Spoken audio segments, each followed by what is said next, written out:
एक गांव था जो बाहर से बहुत अमीर और चमचमाता हुआ दिखता था। वहाँ के लोगों के पास बड़े बड़े महल थे, सोने की गाड़ियां थीं, लेकिन किसी के चेहरे पर कोई खुशी या हंसी नहीं थी। और इस अमीरी का राज गांव के बाहर एक घने जंगल में छुपा था। जंगल के बीचों बीच एक पुराने पेड़ के साथ एक काला शीशा खड़ा था। कहते हैं जो भी रात के ठीक 3 बजे उस शीशे के सामने जाकर अपनी कोई परेशानी उस शीशे को दे देता, शीशा उसके बदले उसे करोड़ों की दौलत देता था। इसी दौलत के लिए किसी ने अपनी नींद का सौदा कर लिया, किसी ने अपनी खुशी बेच दी और किसी ने अपना डर शीशे को दे दिया। इसीलिए लोगों के पास पैसा तो बहुत आ गया था, लेकिन वो अंदर से पत्थर के बन चुके थे। इसी गांव में थुंग थुंग रहता था, अपनी बीवी और 1 साल के बच्चे के साथ। थुंग थुंग के पास एक फूटी कौड़ी नहीं थी। कभी कभी तो कई दिनों तक भूखा ही सो जाता और गांव वाले अक्सर उसके पास आते और बिना किसी भाव के कहते, अरे थुंग थुंग, तू क्यों इतनी तकलीफ सह रहा है? जाकर अपनी कोई भावना उस शीशे को दे दे और हमारी तरह अमीर बन जा। लेकिन थुंग थुंग हमेशा कहता, मेरी इंसानियत और मेरे जज्बात किसी दौलत से ज्यादा कीमती है।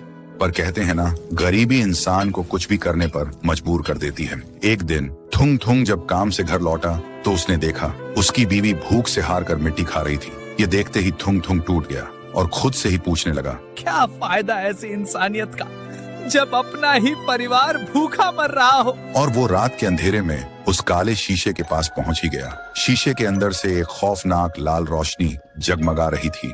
तभी एक डरावनी आवाज गूंजी, आओ मुझे अपनी कोई सबसे प्यारी भावना दो और बदले में दुनिया की सारी दौलत ले जाओ। थुंग थुंग ने रोते हुए कहा, मेरे पास कुछ नहीं है, बस ये मेरी गरीबी का दर्द और मेरे आंसू है।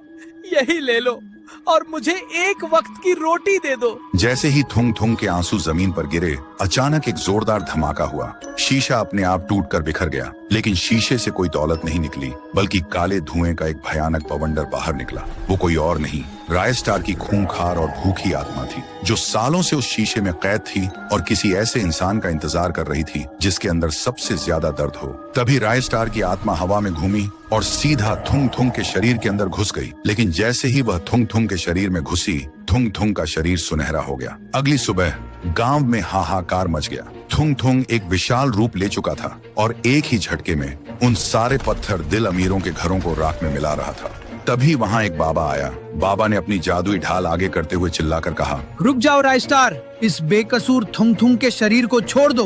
और तुम चाहते क्या हो? सुनते ही थुंग थुंग का शरीर धीरे धीरे छोटा होने लगा और एक खौफनाक हंसी गूंजी। फिर एक बहुत ही भारी डरावनी आवाज में बोला, मैं इसे तब तक नहीं छोड़ूंगा जब तक इस वीडियो को देख रहे लोग चुपचाप सब्सक्राइब और लाइक वाला बटन नहीं दबा देते।